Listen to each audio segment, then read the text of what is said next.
Assalamualaikum warahmatullahi wabarakatuh. Selamat siang, sore ataupun malam Sobat KW dan rekan sekalian yang dimanapun teman-teman menyaksikan podcast kali ini.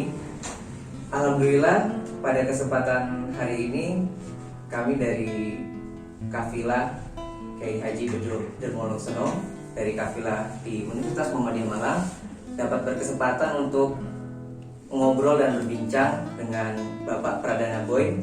Selamat siang Pak Pradana Boy. Selamat siang. Oke, akrab disapa Pak Boy. Ya. Mungkin teman-teman yang belum tahu, yang belum mengenal akrab siapa Pak Boy ini, beliau pernah menjabat sebagai staf khusus presiden, Pak. Tepatnya asisten staf khusus. Asisten staf khusus presiden. Bidang apa waktu itu, Pak? Bidang keagamaan internasional. Keagamaan internasional. Ya. Oke, kalau sekarang di UMM menjadi asisten Rektor. di bidang Al-Islam dan Kemudian. Iya, betul.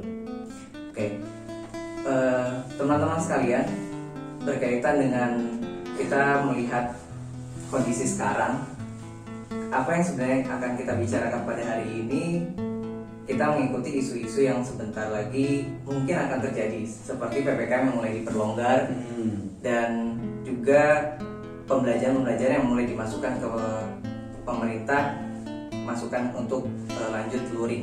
Iya. Gitu. Yang menjadi pertanyaan bagi kita,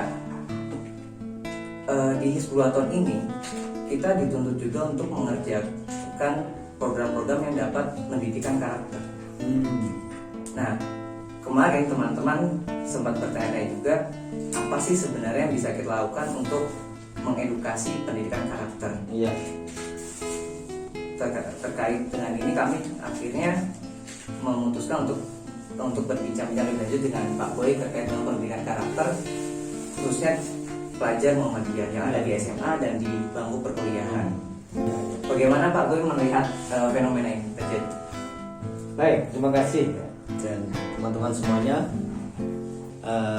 Ini tema yang sangat menarik. Jadi bagaimana kita melihat pendidikan di era pandemi ini? Apakah, pertanyaannya begini, yang paling mendasar ya, apakah pendidikan atau model pembelajaran daring itu bisa menggantikan pembelajaran yang sesungguhnya? Saya akan mengatakan tidak bisa. Tidak bisa, karena kalau kita mengikuti teori pendidikan yang umum, itu kan kita mendengar adanya yang disebut dengan transfer of knowledge dan transfer of value, kan gitu. Jadi kita belajar itu sebenarnya untuk dua hal tersebut. Kita memperoleh pengetahuan dari guru, maka itu kan terjadi perpindahan pengetahuan dari guru kepada kita.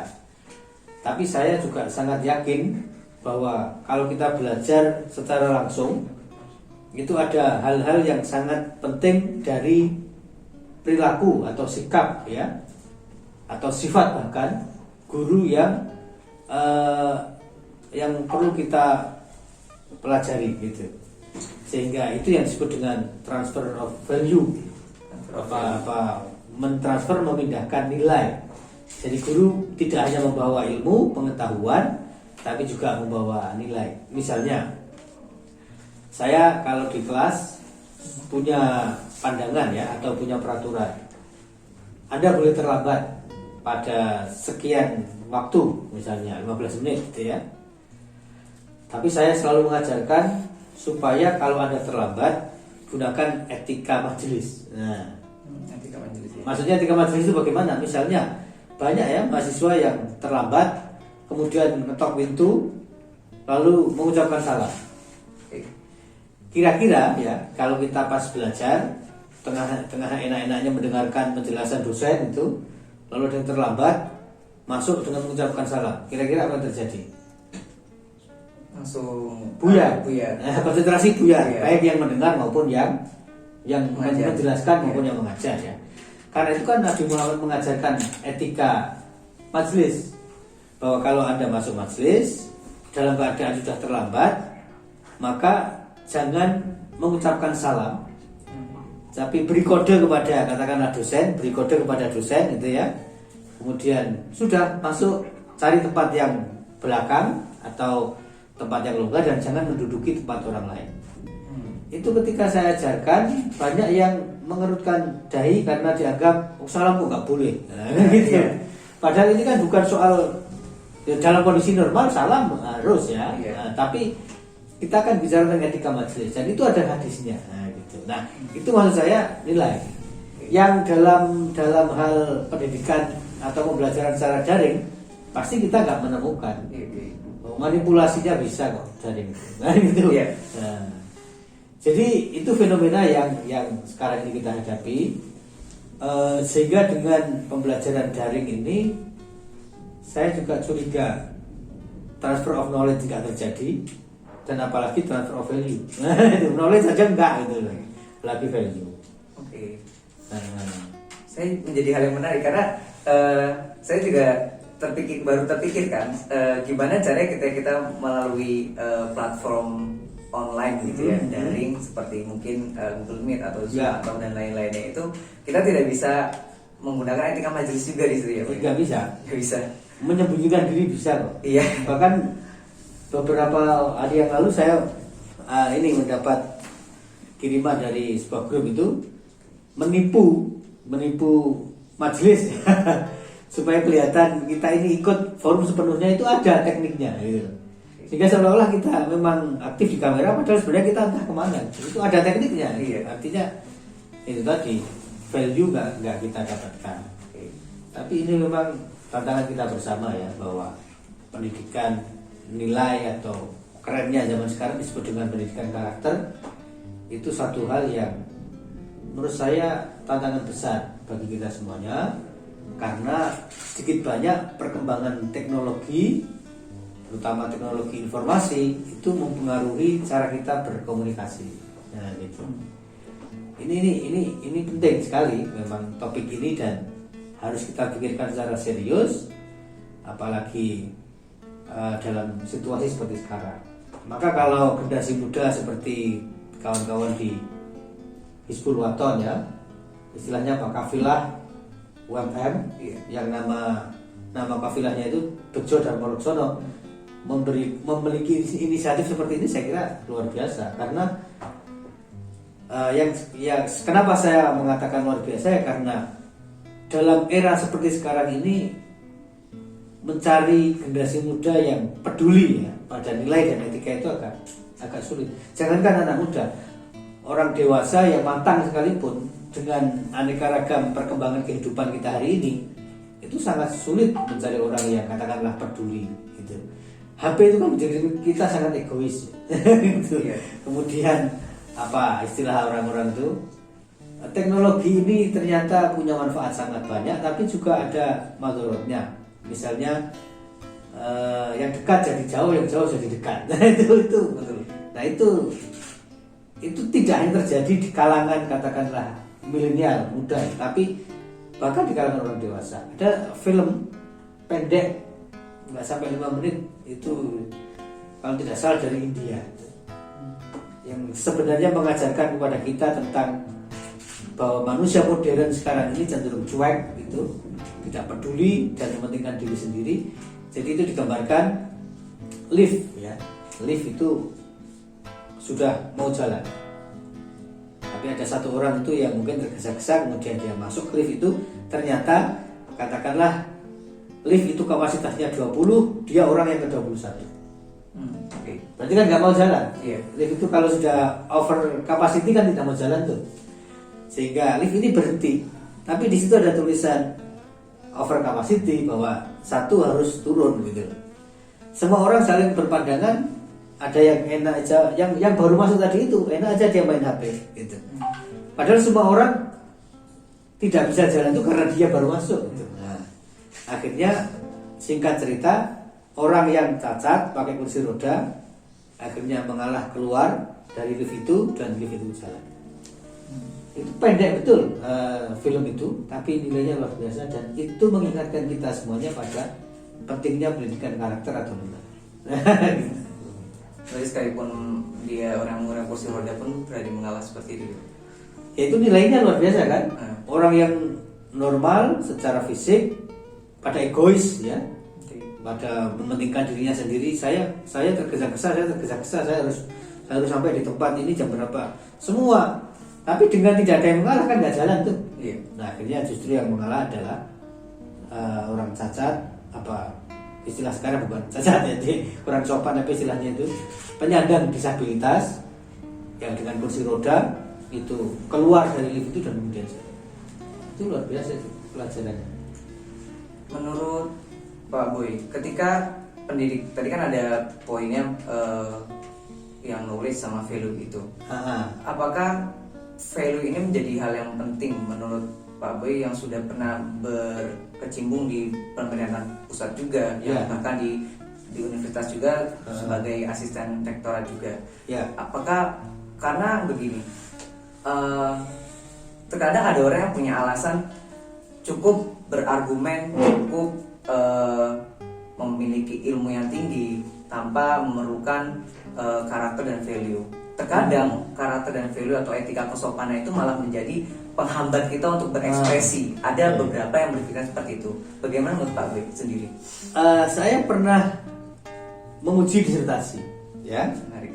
tentang pendidikan akhlak. Nah, ini salah satu pengujinya, dewan pengujinya itu ada Profesor Imam Suprayogo yang lama pernah menjadi wakil rektor di UMM, wakil rektor 1 zaman itu namanya pembantu rektor ya, bersama almarhum Profesor Malik Fajar, kemudian menjadi rektor UIN Maulana Malik Brek. Di ujian disertasi itu beliau bertanya begini, saya hanya punya satu pertanyaan kepada istilahnya itu promovendus itu artinya kandidat doktor yang sedang kita uji itu. Saya punya pertanyaan satu kepada promovendus, yaitu apakah akhlak itu bisa diajarkan? Nah ini menarik itu. Lalu saya sendiri kalau sering bertemu dengan Prof. Imam, saya sering katakan, saya selalu ingat pertanyaan Prof. Imam kepada promovendus ketika ujian tentang pendidikan akhlak atau pendidikan karakter itu, yaitu tadi, apakah akhlak itu bisa diajarkan? Nah, yang menarik adalah banyak ahli yang mengatakan akhlak itu tidak bisa diajarkan hanya semata-mata melalui teori, tapi perlu dipraktekkan. Nah, gitu. Maka pendidikan karakter itu lebih efektif dengan contoh, ya kan? Kalau orang berbicara akhlak secara teori, tapi dalam praktek tidak, orang tidak percaya. Tapi kalau tidak ngomong tentang satu nilai atau satu teori, nilai atau teori akhlak, tapi justru menjalankannya, orang langsung ikut. Nah, gitu. Misalnya, kalau dalam konteks Muhammadiyah, itu saya ingat betul salah satu butir pemikiran Profesor Amin Abdullah. Generasi muda Muhammadiyah harus kenal beliau, karena beliau pernah menjadi ketua Majelis Tarjih dan Pengembangan Pemikiran Islam pada tahun 1995 sampai 2005. Dan dalam satu ceramahnya beliau mengatakan Muhammadiyah itu dicirikan oleh 3M. Nah, itu 3M itu adalah moderat. Artinya nggak kanan nggak kiri. Moderat itu artinya ya kita nggak menjadi muslim yang keras gitu, tapi juga tidak terlalu lembek gitu. Artinya punya prinsip. Meskipun bagi sebagian orang kemudian dikatakan posisi moderat itu sama dengan tidak punya sikap. Ada yang mengatakan, tapi saya nggak setuju itu. Moderat itu ya sudah sikap kan gitu. Lalu yang kedua, kata Prof. Amin, modern. Muhammadiyah itu modern, ya kan? Saya kira tidak usah saya jelaskan di mana modernitas Muhammadiyah. Itu ya terkenal dengan banyak hal tentang modernitas, tapi paling tidak tata kelola organisasi dan lembaga pendidikan itu sangat terkenal. Yang ketiga itu yang menarik, karena menurut Prof. Amin, ciri ketiga Muhammadiyah itu adalah Sa'madiyah. Sa'madiyah itu bahasa Jawa, artinya sederhana ya sekadarnya. Mari kita amati tokoh-tokoh Muhammadiyah. Ya termasuk Kiai Bejo dan Moloksono. Gitu. Itu kalau kita dengar tuturan-tuturan tokoh-tokoh Muhammadiyah di Malang tentang beliau, cirinya adalah kesederhanaan. Sederhana hidupnya, tapi berkorban untuk kepentingan publik itu sudah nggak tanggung-tanggung. Ciri salah satunya saya sering berkata begini, ada tokoh Muhammadiyah itu biasanya punya barang pribadi, tanah misalnya, atau rumah bahkan, itu ditasorufkan untuk Muhammadiyah, diberikan Muhammadiyah dan atas namakan Muhammadiyah. Itu sudah ciri orang Muhammadiyah itu. Nah kalau dari sebaliknya berarti kita menanyakan, itu berarti tidak menghayati nilai Sakmadiyah tadi itu. Misalnya buat lembaga sudah atas nama Muhammadiyah, lalu bagaimana kalau ini tidak namakan saya? Ada nggak kira-kira begitu? Mungkin ada. Nah kalau sudah begitu, berarti itu kan dia tidak mempraktekkan nilai. Nah Sakmadiyah tadi itu amati.